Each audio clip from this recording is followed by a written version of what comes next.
monsieur. Bonjour. Comment tu t'appelles? Je m'appelle Chagalin Tabadi Jonathan. Voilà. Je vois que vous êtes à l'INTS, n'est-ce pas? Oui, je suis étudiant à l'INTS. D'accord. Est-ce que nous pouvons lire un tout petit peu un document dépliant qui concerne l'INTS, comme ça vous allez commencer par l'historique. Exactement. L'historique de l'INTS. À l'initiative du ministère des Affaires sociales, Action humanitaire et solidarité nationale, MINAS en sigle, la création de l'Institut national des travailleurs sociaux, INTS en sigle, s'inscrit dans la continuité des ateliers internationaux initiés en 2008, 2009, 2010, visant à professionnaliser les travailleurs de l'aide sociale à l'enfance. En fait, la loi du 10 janvier portant protection de l'enfant dispose, dans ses articles 74 et 76, qu'un corps professionnel d'assistants sociaux formé et diplômé doit prendre en charge les diverses missions dévolues par cette loi. Ah, ok, c'est ça. Alors, à la deuxième partie, moi-même, je vais lire un autre chapitre concernant l'INTS et c'est intitulé « Ligne directive de l'INTS », dont les valeurs fondatrices de l'INTS. Au point 1, nous avons l'humanisme.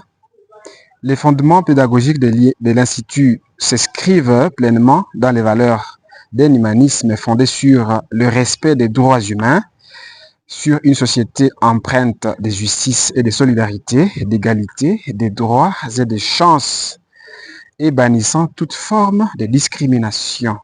Pour l'équité, au point 2, l'Institut reste ouvert à toutes et à tous, et c'est dans le respect des conditions d'admission propres à l'enseignement supérieur. Pour l'intégrité, cette valeur essentielle s'impose à tous les acteurs du système d'enseignement et sera au centre des logiques, des complémentarités, des partenariats dans la construction, la transmission et l'évaluation des savoirs théoriques et pratiques. Pour l'universalisme, l'Institut prône l'universalisme comme valeur centrale alors de son projet pédagogique. Cet attachement à la mondialisation s'inscrit dans les soucis d'ouvrir les étudiants aux réalités socio-culturelles locales, nationales et internationales. Sa vocation est d'être reconnu comme institut conforme aux standards internationaux de l'enseignement supérieur. L'initiative et responsabilité, nous allons voir que l'Institut se donne pour mission de diplômer non seulement des étudiants faisant preuve d'une grande maîtrise des compétences propres au travail social, mais aussi d'une citoyenneté responsable dans une logique de service de qualité et d'innovation pour tous. Enfin, pour la solidarité, l'Institut veut dispenser un enseignement de haut niveau, compétitif, reconnu par tous et où l'éthique de la solidarité trouvera son sens propre. Alors, messieurs, vous êtes prêts à continuer pour les principes pédagogiques de l'INTS? Ok, le principe pédagogique de l'INTS. Au premier point, nous allons placer l'étudiant au centre de la formation. Deuxième point, nous allons promouvoir une logique de compétences, contrairement à une logique d'addition de connaissances. Troisième point, promouvoir la formation pratique, activité d'intégration professionnelle, AIFP. Quatrième point, concevoir l'intégration comme principe pédagogique moteur pour la formation porte ses fruits et les enseignements trouvent tout leur sens aux yeux des étudiants. Et cela, c'est trois terrains.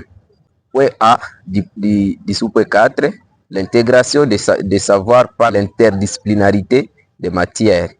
Point B, une pédagogie de l'alternance par articulation et les renvois permanents des dimensions de formation théorique et pratique. Point C, modularisation des enseignements reposera sur les principes de gouvernement horaire, de regroupement horaire de certains cours permettant à l'étudiant de mieux visualiser, s'approprier et intégrer la matière enseignée ainsi que la relier à des mises en situation. 4. Favoriser une formation polyvalente et généraliste. Étant donné la diversité des domaines d'intervention de l'action sociale, la formation donnera les outils globaux en vue d'exercer les métiers. permettre la réflexivité. La didactique des matières enseignées permettra à l'étudiant de se situer professionnellement, de situer, de contextualiser et d'évaluer sa pratique ainsi que de faire preuve de capacité d'analyse, de prise en recul vis-à-vis des savoirs théoriques. Enfin, favoriser la recherche appliquée comme le prévoient les réformes de l'enseignement supérieur.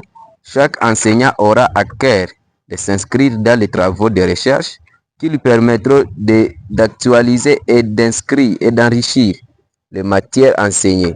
Alors nous continuons avec notre lecture. Le point suivant, c'est la durée d'études. La durée d'études pour 3 ans au cycle de licence, 2 ans au cycle de master et actuellement, une seule option est organisée, c'est l'assistance sociale. De ce fait, on continue un peu avant.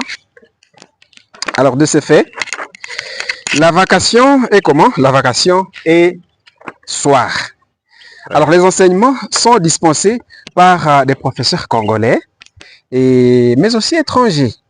Comme profil du cadre à former, une définition de l'assistance sociale. Selon l'arrêté du ministère des Affaires sociales, l'assistance sociale est un professionnel de l'action sociale. À ce titre, ses fonctions sont l'accompagnement des personnes en situation difficile, la promotion du changement social, la résolution des problèmes individuels, des groupes et communautaires, le développement et le renforcement des capacités des personnes en vue d'améliorer leur bien-être individuel, collectif et communautaire.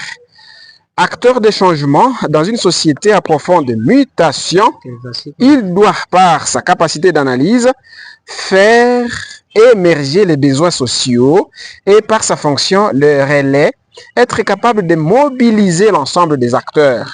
Alors, place de l'assistance sociale dans le développement global de la République démocratique du Congo.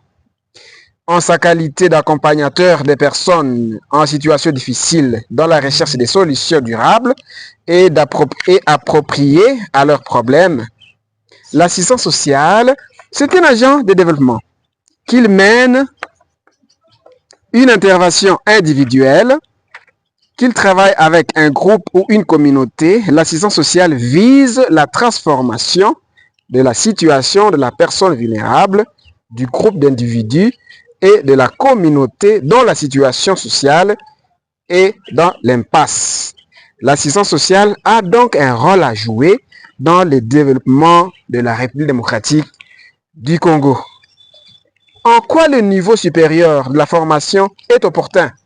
Eh bien, les exigences du développement global de la RDC requièrent l'existence d'un véritable corps d'assistants sociaux selon la référence aux articles 74 et 76 de la loi portant protection de l'enfant, conjuguant une démarche intellectuelle complète et une technicité professionnelle de haut niveau. En effet, l'étendue des besoins sociaux nécessite des réponses immédiates, mais aussi l'élaboration par des cadres sociopolitiques et des stratégies à long terme de lutter contre la pauvreté.